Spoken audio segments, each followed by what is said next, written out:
17 ans poignardé. Une autre femme assassinée. Il est visé par des allégations d'inconduite sexuelle. Les formations politiques s'arrachent le vote des familles. Comment faire fructifier votre argent sans risque?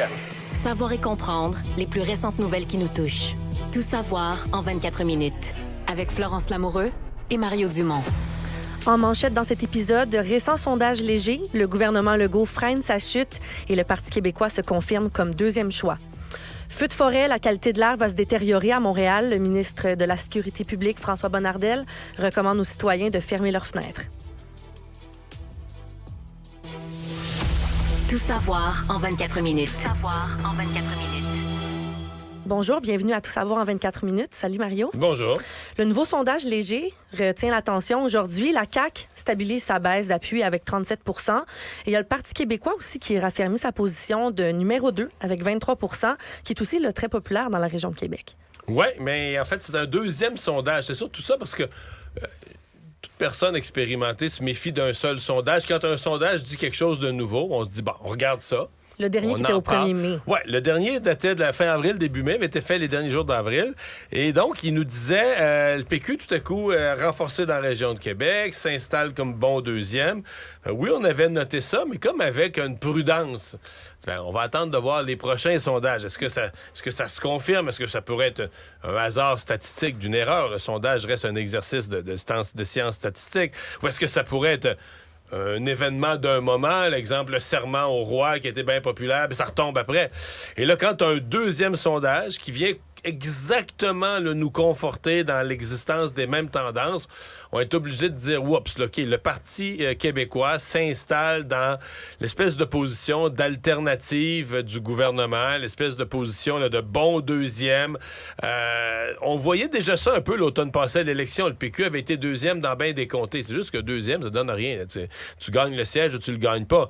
Mais dans le questionnement sur qui serait l'alternative du gouvernement, le PQ s'était déjà positionné. Sauf que là, les chiffres à l'échelle de l'ensemble du Québec sont beaucoup plus clairs. C'est un sondage décevant, là, certainement, pour les autres partis. Québec solidaire, qui voit tout son discours sur le fait qu'ils sont la véritable opposition officielle, dans le fond, où c'est filoché, parce que là, ils reviennent troisième, ont beaucoup de difficultés aussi à percer. Hors Montréal. C'est les jeunes de Montréal. C'est vraiment Québec solidaire. Et eux, ce qu'ils disent souhaiter faire, là, ils veulent faire des tournées régionales. On veut élargir notre vote. Mais tu regardes le sondage, puis ça se produit pas. Là. Au contraire, s'il y a quelque chose, le vote se reconcentre encore plus jeune, encore plus à Montréal. Pour les libéraux, là, on n'a pas de chef. Il n'y a pas beaucoup d'intérêt pour la course à la chefferie. Il n'y a pas de candidat à la chefferie. Peut-être une bonne nouvelle pour Marc Tanguay, le chef actuel, parce que s'il n'est pas très, très, très populaire dans l'ensemble de la population, il est populaire dans les électeurs libéraux, là, parmi les électeurs libéraux. Mais je suis curieuse de t'entendre sur les gens, le 11 % des gens qui voient Marois Risky comme chef. C'est la plus visible. Ce serait bien pour elle de c'est se la présenter? plus visible. C'est celle qui parle, je pense, avec la plus d'émotivité. C'est celle que le public retient là, quand ils l'entendent parler. Qui fait beaucoup d'entrevues aussi. Qui est très présente dans les médias. C'est juste que Marois Risky, sur le plan personnel, pour lui avoir parlé, elle vient d'avoir un bébé. Je ne veux pas parler pour elle, mais je pense même qu'elle songe que ce soit pas fini. La famille est à cette étape-là de sa vie. Parce que là, reconstruire le Parti libéral, c'est une moyenne job. Là. C'est que tu repars sur le sentier, là, comme on disait autrefois, des sous-sols d'église, mais c'est plus ça les salles aujourd'hui, mais tu repars vraiment dans les petites salles communautaires, aller rencontrer là, des associations de comté, puis des nouveaux militants, puis tu pars chef du Parti libéral, tu feras pas des assemblées à 300 personnes dans les régions, là. Tu vas repartir avec 7, 8, 10, 12 personnes. Le but étant, de les raccrocher, de reformer un exécutif de comté fonctionnel, que ces gens-là recrutent d'autres. Alors moi, je doute que Marois Risky, même avec la pression des gens qui lui demandent, je sais qu'elle-même, elle a approché des gens pour se présenter en leur disant, moi, j'irai pas, en tout cas, peut-être pas jamais dans sa vie, mais pas cette année, pas à ce moment-ci. Après ça, il y a Sophie Brochu. L'autre qui se casse, c'est Sophie Brochu, l'ancienne présidente d'Hydro-Québec, mais elle a dit clairement qu'elle n'a aucun intérêt. On la met quand même dans le sondage parce qu'il y a des libéraux qui ont de l'intérêt pour elle, puis le sondeur va aller voir ce que ça donne. Mais elle a dit qu'elle n'a aucun intérêt. Donc, dans le fond, dans ceux qui disent avoir un intérêt, c'est avantage Marc Tanguay aujourd'hui. Net avantage Marc Tanguay aujourd'hui, là. Puis un petit mot rapidement sur le Parti conservateur qui perd un point. point. Éric Duhem, qui en avait perdu plus, qui en avait regagné la dernière élection. Là, en repère un. Mais pour moi, d'abord, la chose inquiétante, c'est que son vote s'est un peu éparpillé dans le Québec et moins concentré à Québec. Ça veut dire que s'il y avait une élection... Parce que là, il y avait le rêve, si jamais Éric Kerr démissionne, ça fait une élection partielle dans la région de Québec, il était comme sûr de la gagner. Et là, ce matin, c'est une lutte à 4 dans la région de Québec. Et même s'il y avait une élection partielle, je dis pas qu'il serait pas compétitif, il y aurait probablement des chances. Mais c'est loin d'être clair que ce serait gagné pour lui. Pour le reste, pour moi, le défi, lui, ça va être de réussir à réapparaître dans l'espace public, mais avec des dossiers solides. Là, présentement, il y a énormément de misère à avoir de l'attention, les drag queens. De la visibilité. C'est ce qu'il fait. Étant en grande difficulté d'obtenir de la visibilité médiatique, il s'accroche à des dossiers comme ça, comme on dit, des dossiers qui flashent, les drag queens. Mais est-ce que on en parle quelques jours, puis après... Ouais, puis est-ce que vraiment, comme parti politique, est-ce que quelqu'un va changer son vote sur la base des drag queens, quand il y a des problèmes de santé, d'éducation, d'économie, d'inflation, des affaires qui ont de la langue française. Donc, il va falloir que lui puisse se repositionner, à mon avis, sur des enjeux plus fondamentaux. En entrevue à ton émission à LCN, Mario, Paul Saint-Pierre Plamondon t'a révélé qu'il va s'absenter du monde politique pour la majeure partie de l'été pour s'occuper de son 3e bébé. Sa femme devrait accoucher dans les prochains jours. Dans les prochains jours, ben oui. Donc, 3e enfant pour lui, 3e bébé. Et il va le 3e bébé, les autres sont plus des bébés aujourd'hui. Mais c'est de jeunes enfants. Il y a vraiment une jeune famille. Et donc, ça tombe bien, dans le fond, accoucher pendant l'été, une accoucher au mois de juin là, ou au début juillet, c'est parfait parce qu'essentiellement, on voit moins les politiciens de toute façon cet été. Ça, la session vient de terminer. C'est ça. Généralement, on dirait que c'est une bonne période pour faire des tournées. Mais sincèrement, Florence, là, on est l'année après les élections. Les élections ont eu lieu au mois d'octobre. C'est le premier été après les élections. Fait que s'il y en a un... Les sondages sont bons. Oui. S'il y en a un, on peut prendre pause des tournées régionales, s'occuper de son bébé. Et ça passe vite. Là. Je peux en parler aujourd'hui. Mon bébé, elle a plus de 20 ans maintenant. Fait que ma recommandation à lui, c'est profite-en pleinement. Occupe-toi de ton bébé. Arrête de travailler. Le monde va continuer à tourner. T'as d'autres gens dans le parti. T'as d'autres porte-parole. Et il va reprendre le collier. À l'automne, c'est ça. Il a dit 2 mois, puis il va être de retour. Ouais, il a parlé de 2 mois. Donc, c'est pas si énorme non plus. Là, 8 semaines, il y en aurait peut-être pris 3-4 de vacances de toute façon cet été. Fait quelques-unes de plus. On lui souhaite que tout aille bien dans l'accouchement et le reste. L'interdiction des locaux de prière dans les écoles a été maintenue par la Cour supérieure aujourd'hui. On se rappelle que le gouvernement du Québec avait adopté un décret mi-avril, environ le 19 avril dernier, qui interdisait la prière dans les écoles publiques et tout locaux de prière. Puis plusieurs temps après, le Conseil national des musulmans canadiens et l'Association canadienne des libertés civiles ont fait front commun en contestant devant les tribunaux cette interdiction. Puis c'est aujourd'hui que le juge a annoncé qu'elle allait être maintenue. Mais ce qui est intéressant, Mario, c'est que le juge a dit qu'il s'agit d'une question sérieuse qui va devoir éventuellement être débattue devant le tribunal en disant que le décret du gouvernement avait vraiment créé une collision frontale entre la liberté de religion et la vision de la laïcité. Moi, je dois dire, je suis pas juge, puis je suis pas avocat, mais j'ai toujours pensé que la liberté de religion telle que protégée par les chartes, c'est une liberté citoyenne, c'est-à-dire qu'il n'y a pas personne qui va t'imposer une religion. L'État va pas te dire, comme il y a certains pays où il y a une religion d'État. Maintenant, est-ce que ça veut dire, est-ce que de la liberté de religion, que tu pratiques la religion de ton choix, ou pas pantoute, pour bien des gens, c'est pas du tout, pour pratiquer ta religion, il est tout à fait légal d'avoir des églises, des mosquées, des synagogues qui ont pignon sur rue, les gens peuvent s'y réunir. Maintenant, est-ce que les institutions... Est-ce que de ça découle... C'est là que j'ai l'impression que tu étires l'élastique. Est-ce que de cela découle une obligation pour les institutions publiques, là, écoles, cégep, universités, puis là, on pourrait continuer, hôpitaux, de tous les lieux publics, de dire, vu que les gens ont une liberté de pratiquer la religion dans le pays, faut que tu leur fournisses un local. Non. Je veux dire... C'est pas vrai, là, je veux dire, c'est pas... moi, je pense que c'est vraiment étirer cette notion-là. Et surtout de dire, puis ça, on l'entend, ça, là, ça, c'est un préjudice particulier pour les musulmans. Non, ça vise aucune religion. Ça dit juste, il n'y a pas de locaux. Même à la limite, on pourrait avoir, moi, je pense que ça s'est fait dans bien des cégeps, des locaux de recueillement. Fait qu'un jeune va s'asseoir là le midi, puis qu'il prie... Il fait ce qu'il veut, en fait. Il fait ce qu'il veut. Qui peut aller là, personne ne va y interdire. Dire, est-ce que tu es en train de méditer, de prier? Ça devient ton affaire personnelle. Personne ne va te l'interdire. C'est juste, est-ce qu'on va réserver des locaux spécifiques, à des religions spécifiques, fermés aux autres religions. Puis là, une fois ça en place, OK, mais là, telle religion, on va dire, ah ben là, tel groupe, les femmes peuvent pas rentrer parce que dans notre religion... Hey, là, tu t'embarques dans une patente à gérer qui n'est pas du tout du ressort des institutions publiques. Donc, ce matin, pour se résumer, là, la Cour supérieure a dit que pour l'instant, il n'y avait pas... D'abord, il n'y avait pas de... Mais elle va tout de même examiner ça, elle a dit. Faut Oui, quand même qu'on mais pour analyse l'instant, la question. elle a refusé de dire qu'il y avait... Parce qu'eux, ils plaidaient qu'il fallait une décision, une espèce de décision rapide parce qu'ils allaient subir un préjudice là, irréparable, immédiat, irréparable, un préjudice énorme. Et la Cour a dit non, il n'existe pas un tel préjudice.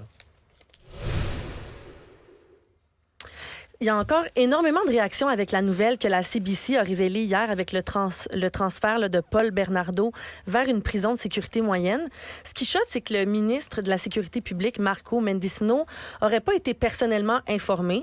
Son bureau avait l'information, à ce qu'on dit, mais lui aurait jamais transmis. Pour vous rappeler, c'est qui Paul Bernardo? Il est décrit comme l'un des pires monstres diaboliques de l'histoire du Canada. Il a commis là, des crimes sordides dans les années 90 en kidnappant, violant des prisonnières mineures dont il abusait sexuellement avant de mettre fin à leur jour. Puis là, ça fait plus là, de 30 ans. Puis il est toujours considéré comme un délinquant dangereux. Il a été incarcéré dans un pénitencier à sécurité maximale en Ontario. Et là, il vient tout juste d'être transféré dans une prison à sécurité moyenne au Québec, à la Macasa, dans les Laurentides. Et là, la CBC sortait ça hier, disant que le ministre était pas au courant, mais que son bureau l'était. Bien, ça fait quelques fois qu'on entend ça dans le gouvernement libéral. C'est quelque chose d'assez nouveau, là. Parce que le bureau politique, là, on parle pas du ministère, des hauts fonctionnaires ou des fonctionnaires du ministère. On parle de son bureau. Donc, lui, comme ministre, là, ça y prend du personnel politique. Un attaché de presse, un directeur de cabinet, des attachés politiques responsables chacun d'un groupe de dossiers pour couvrir l'ensemble de ce dont son ministère est responsable. Alors, ce personnel politique-là sont comme un peu l'extension du ministre. C'est son équipe de travail immédiate. Alors, de dire, moi, le ministre, j'étais pas au courant. Mon directeur de cabinet était au courant, ou mon attaché politique était au courant, mon attaché de presse était au courant, mais ils me l'ont pas dit. Ben voyons, qu'est-ce que c'est ça? Mais c'est pas son avantage de dire ça. Ben, c'est-à-dire que lui, ça devient sa défense. Il dit, moi, je l'ai appris dans les médias comme tout le monde. Mais c'est parce que là, pourquoi? Est-ce que ton équipe sont incompétents dans lequel cas tu les congédies? Ou là, ça semble, parce qu'il semble y avoir un mode d'opération dans le gouvernement libéral de dire, ben garde, là, on le dira pas au ministre, comme ça, tout ce qui est de la merde, là, on le dira pas au ministre. Fait que si ça sort publiquement, il va toujours avoir une excuse de dire, j'étais pas au courant. Ah ouais, mais tu peux pas gérer de même. C'est-à-dire que le ministre ne sait pas ce qui se passe dans le gouvernement. Le ministre gère l'État, gère le gouvernement, gère un ministère, mais on lui cache les informations les plus sensibles, stratégiques, ou les affaires graves qui sont en train d'arriver, on lui cache. Hey, belle gestion de l'État. Et donc, j'ai trouvé ça, tu sais, à première vue, j'ai trouvé ça extrême, là, parce qu'aujourd'hui, Pierre Poilievre a carrément demandé... Exact, il a sauté sur l'occasion. Ah oui, la démission du ministre Marco Mendicino.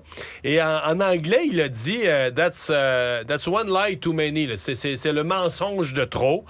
Et finalement, on a reçu à Cube Radio Pierre Poilievre, puis ici, quand il décortique la gravité de la situation, ça reste extrême de demander une démission, mais tu comprends que pour l'opposition, il y a matière à dire, mais ça peut pas être ça. On peut pas avoir des ministres qui se défilent de leurs responsabilités en disant, moi, les gens, mes attachés politiques, mes gens autour de moi, ils me cachent les faits.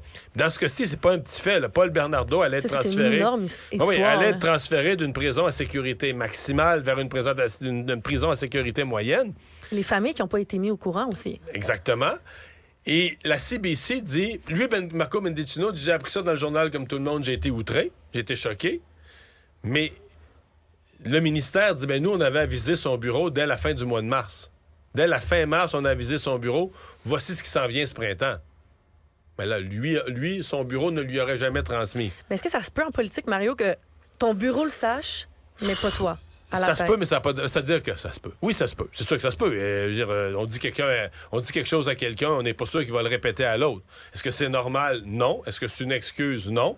Et à la limite, la seule façon que ça deviendrait crédible, c'est si aujourd'hui, il faisait un congédiement d'un de ses employés, où là, on dirait, OK, il y a vraiment un de ses employés incompétents qui a reçu la nouvelle, qui n'en a pas vu l'importance, puis il l'a pas dit au ministre, puis il vient de payer pour. Mais là, c'est que l'impression que ça donne, c'est que c'est un peu une méthode de travail dans le gouvernement libéral. La même chose est arrivée au ministre Bill Blair, de dire, ben garde, quand on a de l'information qui est un petit peu, qui sent mauvais, on la dit pas au boss. Comme ça, si ça sort public, il va toujours pouvoir dire qu'il est pas au courant. Hey.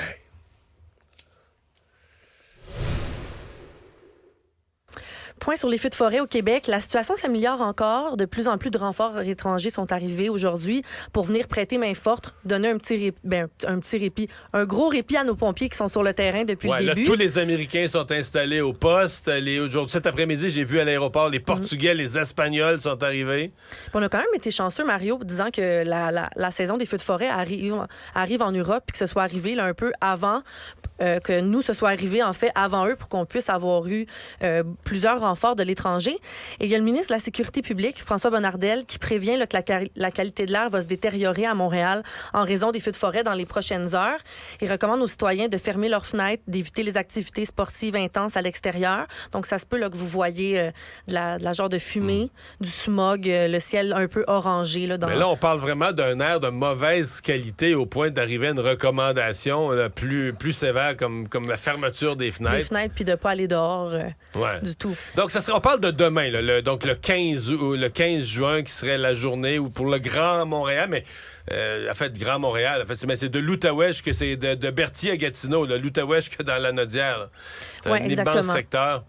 Il avait dit aussi que ce soir, là, de commencer ce soir à voir un peu, puis de fermer les fenêtres. Il y a des gens qui ont eu des bonnes nouvelles aujourd'hui. Les résidents de Nord-Métal, évacués depuis 10 jours, qui ont pu finalement leur rentrer chez eux. C'est la plus longue, je pense, la plus longue évacuation. Oui, effectivement. Eux commençaient à être impatients, d'ailleurs. On l'entendait dans certains commentaires des entrevues que les gens en avaient marre. Par contre, eux, le feu est passé proche du village, vraiment. Là. Puis c'est aussi, ils faisaient la queue leu-leu ce matin pour rentrer chez eux. Il fallait qu'ils montrent une preuve de résidence pour pouvoir retourner. Puis c'était encore d'incertitude, même s'ils étaient contents. On sait pas, ils savaient pas les dommages à leur maison, s'il allait avoir encore là, des petites particules. Puis aussi la nourriture. Il y a beaucoup de gens, ça revenait beaucoup là, dans les commentaires. Est-ce que notre nourriture va être complètement plus bonne? Il y en a beaucoup qui disaient là, justement avoir prévu recevoir de la visite, puis tout ça avant les évacuations. Puis il y a une dame qui a raconté à TVA Nouvelles que son évacuation là, a vraiment pas été facile. Le temps est long, là. Tout le monde se tape ses nerfs, puis tout le monde sur le téléphone en train d'essayer de trouver les nouvelles de ce qui se passe. Puis, maintenant, il disait que le feu il avait repris à Nord-Métal. Ah, là, le moral m'avait descendu. Je voulais plus aller à la réunion. Tu sais, maintenant, on vient tout stresser, on n'en peut plus, là. Notre maison, on pensait partir pour 3-4 jours, puis ça donnait 11 jours, nous autres. On est content de rentrer à la maison. Ouais, tout le monde finit par se taper ses nerfs. Hein? Comme dans la COVID, comme dans la pandémie.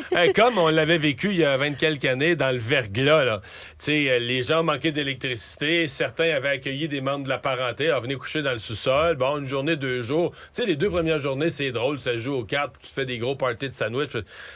Mais 4e journée, 5e journée... 10 jours, là, tu sais, c'est là que la fameuse phrase « ça commence à se taper ses nerfs ». J'en avais entendu quelques histoires du genre, effectivement. Mais tant mieux, là, les choses semblent... en tout cas, au moins un peu rentrer dans l'ordre. Ce matin, on s'inquiétait d'un feu dans la région de Fermont. Pour l'instant, ça semble pas être une... Quelques chalets qui ont été évacués. Ouais, ça semble pas être une menace si énorme pour le village là, à suivre. Puis le gouvernement a annoncé là, comment procéder pour aller faire votre réclamation de 1 500 $ si jamais vous avez été évacué, peu importe où vous êtes au Québec. Donc, c'est sur le site québec.ca/être sinistre. Là. Vous allez remplir votre déclaration. Vous créez un compte si vous en avez pas déjà un. Puis ensuite, là, vous pouvez remplir votre déclaration. Je suis allé voir ça ce matin tout à l'heure. Évidemment, je ne me suis pas rendu à la dernière étape parce que je suis pas un sinistré, mais j'ai avancé dans le site un peu pour voir comment ça fonctionne. Ça avait l'air mieux bien. que la SAQ? Ça a l'air d'aller mieux que la SAQ. Tant mieux. Économie. On voit, Mario, que la crise des médias touche vraiment tout le monde, tous les géants. Bell Media supprime aujourd'hui 1300 postes, ferme 6 stations radio à travers le pays et ont décidé aussi d'en vendre 3. Donc, les postes éliminés chez Bell Media comprennent une réduction de 6 %. Donc, de de tous les employés. 6 stations de radio, parce que les gens peuvent se demander, on a quand même quelques-unes, les Rouge FM et autres ici à Montréal. Il n'y a rien au Québec, là, au niveau média. Non, c'est vraiment plus les stations anglophones. Dans l'Ouest canadien, l'Ontario.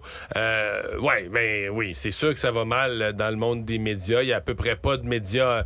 Les médias écrits, on passait au cash un peu plus tôt, mais là, c'est les médias électroniques. Il y a eu essentiellement des coupures de poste à peu près dans tous les médias. Et ce qu'on entend, c'est que c'est pas fini, là, si on réussit pas à rétablir. Et c'est pour ça le bras de fer avec les géants du web. Si on réussit pas à rétablir un peu le modèle d'affaires, il va y avoir, on va continuer à avoir des jours difficiles. Le Monde. On a eu droit à une comparution historique à Miami, aux États-Unis, hier, de l'ancien président Donald Trump, qui a plaidé non coupable à 37 chefs d'accusation. Petit rappel qu'il avait été accusé d'avoir mis la sécurité des États-Unis en péril en conservant des documents confidentiels, dont les plans militaires et des informations sur les armes nucléaires, dans les toilettes, des barras, partout, en fait, là, dans sa résidence à Mar-a-Lago, en Floride. Et on l'a vu hier, après sa comparution, se rendre dans un petit café, saluer ses fans. Il avait l'air tout content, parler à des journalistes. Ça n'avait pas l'air de l'avoir beaucoup ébranlé. Et il a par la suite repris sa route vers son club de golf dans le New Jersey, où il a qualifié là, d'abus de pouvoir odieux son inculpation. Puis il a fait son discours là, devant une marée de fans. On voyait là, les casquettes rouges partout. Ben oui. Make America Great Again. Mais il est vraiment 100% passé à l'attaque. Là. C'est-à-dire que c'est Biden qui est corrompu, c'est tout le système qui est corrompu de l'attaquer lui. Ce qui est fou quand même, c'est l'absence, il n'a pas fait vraiment de point de presse, mais l'absence de toute réponse à des allégations graves. Puis là, je mets dans les allégations, les allégations de la Cour sur la possession de documents qu'il n'avait pas le droit d'avoir, les photos que les gens ont vues de dizaines de caisses de documents, c'est que c'est fou comment ils passent à l'attaque en général. Là. Tout ça est une grosse conspiration, mais il me semble quand même que si tu veux être une personnalité publique un peu respectable, tu dois fournir des réponses, en tout cas une explication, au moins à tes partisans. Mais les partisans, ils voient là, les dizaines et les dizaines, les centaines de caisses de documents. Tu n'as aucune explication. Lui, il est convaincu. Puis même, il est convaincu qu'il n'a pas donné d'explication. C'est comme si lui est convaincu qu'il est au-dessus des lois, là, que les lois ne s'appliqueraient pas à lui. Mais puis, à la limite, il devrait répondre à la question lorsque les autorités américaines lui ont demandé de redonner les documents. Parce que ils ont essayé de s'entendre avec lui. Le but, c'était pas de le poursuivre. C'est pas... Tout ce qu'il dit, c'est complètement faux. Là. Ils lui ont donné un passe-droit. Ils lui ont donné une chance, un peu comme un policier qui te dit, regarde, je te donnerai pas de contravention, là, fais plus attention. Donc, on lui a dit, regarde, donne-nous les documents, puis ça va être correct, là. Puis il n'a pas voulu collaborer du tout. Pourquoi? Mais ça aussi, un jour, va devoir fournir au public une explication. Pourquoi t'as pas redonné les documents? Qu'est-ce que tu craignais? Qu'est-ce que tu voulais? Qu'est-ce que tu visais? C'est que là, il contre-attaque les autres, mais on n'a aucune réponse. Et là, les prochaines étapes, Mario, est-ce qu'il va repousser le procès? Est-ce qu'il va tout faire pour allonger, essayer de repousser ça jusqu'après l'élection? Ça, à suivre. Ce sont les mystères stratégiques de M. Trump et de ses avocats. Une enquête officielle a été ouverte en Allemagne contre le chanteur du groupe Rammstein, Till Lindemann, pour abus sexuels. Je vous rappelle rapidement là, où tout a commencé. Le 2 juin dernier, quand des médias allemands publiaient une enquête contre le chanteur.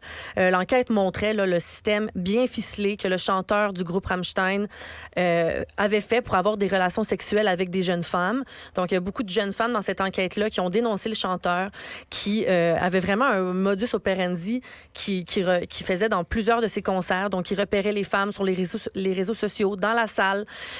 Après, son assistante prenait des photos des jeunes femmes, lui montrait. Il choisissait les femmes qu'il voulait amener dans l'arrière-scène. Puis, il avait l'habitude de leur faire boire de l'alcool, les droguer pour avoir des relations sexuelles avec elles. Et là, ça faisait plusieurs fois qu'on voyait des témoignages du genre dans les médias. Et finalement, les gens en Allemagne ont décidé, là, les policiers, d'ouvrir une enquête officielle. J'ai hâte de voir ce que ça va donner, mais quand on voit un modus operandi comme ça, une façon de faire, un grand nombre de plaignantes, en fait, je devrais dire un nombre grandissant de plaignantes, ça donne un peu l'impression que plus le dossier va être public, plus on va en parler, plus il va être médiatisé. Puis peut-être dans plus qu'une ville du monde, dans plus qu'un pays, les téléphones vont sonner, les gens vont porter plainte. Alors, ça va être... J'ai l'impression qu'il y a comme une pause dans sa carrière et je suis pas certain même que pour Rammstein, les affaires vont pouvoir reprendre comme avant un jour. Résumer l'actualité en 24 minutes, c'est mission accomplie.